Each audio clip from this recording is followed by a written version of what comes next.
Hi friends, evening టైంలో snacks చేయాలనుకుంటే ఈ పన్నీర్ రోల్స్ని ఒకసారి ట్రై చేసి చూడండి. పన్నీర్ తినలేని వాళ్ళు కూడా ఎంతో ఇష్టంగా తింటారు. ఈ పన్నీర్ రోల్స్ని కొంచెం టిప్స్ పాటించేస్తే ఇంట్లోనే ఈజీగా తయారు చేసుకోవచ్చు. ఫస్ట్ టైం కనుక మన ఛానల్ చూసినట్లయితే వెంటనే సబ్స్క్రైబ్ చేసుకోండి. అలాగే పక్కనే ఉన్న బెల్ ఐకాన్ని క్లిక్ చేయండి. ఇంక లేట్ చేయకుండా వీడియోలోకి వెళ్ళిపోదాము. ముందుగా బౌల్ తీసుకొని ఒక కప్పు గోధుమ పిండి, రుచికి తగినంత సాల్ట్, ఒక స్పూన్ ఆయిల్ వేసుకొని పిండిని బాగా కలుపుకోవాలి. కలుపుకున్న తర్వాత చేత్తో పట్టుకొని చూస్తే ముద్ద అయ్యేటట్టు ఉండాలి. అలాగే కొంచెం కొంచెం వాటర్ వేసుకుంటూ పిండిని చపాతీ ముద్దలా కలుపుకోవాలి. ఇలా పిండిని అంతా బాగా కలుపుకున్న తర్వాత 10 నిమిషాల పాటు పక్కన పెట్టుకోవాలి. వేరే బౌల్ తీసుకొని ఒక చిన్న కప్పు పెరుగు, రుచికి తగినంత సాల్ట్, 1/2 స్పూన్ ధనియాల పొడి, 1/2 స్పూన్ జీలకర్ర పొడి.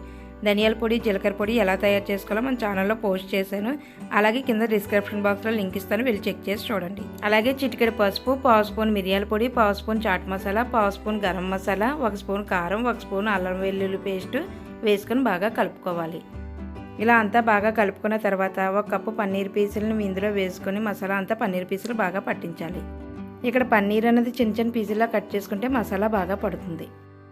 ఈ పన్నీర్ మసాలా అంతా బాగా కలుపుకున్న తర్వాత పక్కనే కడాయి పెట్టుకుని 1 స్పూన్ ఆయిల్ వేసుకొని ఈ పన్నీర్ మసాలా అంతా అందులో వేసుకోవాలి.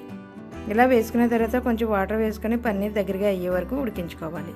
ఇలా పన్నీర్ అంతా దగ్గరికి అయిపోయిన తర్వాత స్టవ్ ఆఫ్ చేసుకొని పక్కన పెట్టుకోవాలి. ఇలా ఇందాక కలిపి పెట్టుకుని పిండిని ఒకసారి తీసుకొని మరలా ఒకసారి బాగా కలుపుకొని చిన్న చిన్న బాల్స్లా తీసుకొని పొడిపిండి జల్లుకుంటూ చపాతీలో ఒత్తుకోవాలి. ఇలా వీడియోలో చూపించిన విధంగా చపాతీని ఒత్తుకొని పక్కన పెట్టుకోవాలి. అలాగే మిగిలిన చపాతీలు కూడా ఒత్తుకోవాలి. ఇలా చపాతీలన్నీ బాగా ఒత్తుకున్న తర్వాత స్టవ్ మీద ప్యాన్ పెట్టుకొని బాగా హీట్ చేసుకొని చపాతీని అటు ఇటు కాల్చుకోవాలి. కాల్చుకున్న తర్వాత ఆయిల్ వేసుకుంటే చపాతీ పొంగినట్టు సాఫ్ట్గా వస్తుంది. అప్పుడు అటు ఇటు మరలా 2 టైమ్స్ కాల్చుకొని ఒక ప్లేట్లో తీసుకోవాలి. ఇలా ఒక చపాతీని తీసుకొని టమాటా కచ్చప్ దీనిపైన స్ప్రెడ్ చేసుకొని ఇందాక తయారు చేసుకున్న పన్నీర్ మసాలాను కూడా వేసుకొని మరలా ఒకసారి బాగా స్ప్రెడ్ చేసుకోవాలి. ఈ రెండు బాగా స్ప్రెడ్ చేసిన తర్వాత సన్నగా కట్ చేసిన ఆనియన్స్, పచ్చిమిర్చి, మైనీసు, నచ్చితే గ్రీన్ చిల్లీ సాస్ కూడా వేసుకొని బాగా స్ప్రెడ్ చేసుకోవాలి. స్ప్రెడ్ చేసుకున్న తర్వాత వీడియోలో చూపించిన విధంగా రోల్ చేసుకోవాలి. ఇలా మిగతావన్నీ కూడా వీడియోలో చూపించిన విధంగా తయారు చేసుకొని సర్వ్ చేసుకోవడమే. చూసారు కదా పన్నీర్ రోల్స్ ఎంతో సింపుల్గా ఎలా తయారు చేసుకోవాలో. అలాగే మీ ఇంట్లో కూడా తయారు చేసి ఎలా వచ్చిందో నాకు కామెంట్ చేయండి. ఈ వీడియో నచ్చితే ఒక లైక్ చేసి మీ ఫ్రెండ్స్ అండ్ ఫ్యామిలీ మెంబర్స్కి షేర్ చేయండి.